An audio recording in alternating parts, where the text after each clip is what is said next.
Hey, my name is Claudia Reyes. I'm Cuban, born and raised. I live in Miami and the Kendall area.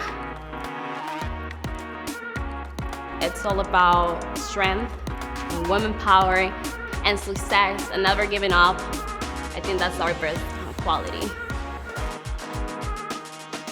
I love my curls. I love my hair. I remember when I came to this country for the first time, they told me to do a keratin on. It's not like everybody didn't get keratin, but it's not for me, right? So I did it, and I was like, did I do right? I was like, but then the next day my curls were back on, and I'm like, you know what? Forget it. I'm not doing that again. I'll keep it like this. You know, I always try to keep, because it's my who I am. You know, my hair represents who I am. It's all about movement and energy and stuff. Like when you see a hair like this, you're like, this girl is something. Right? So that's what I love.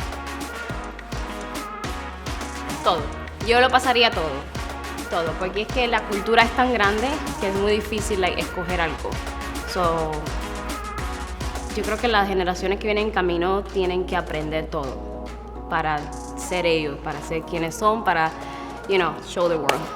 Yo creo que todo se lo pasaría, la música, el canto, el baile, la sandunga, todo.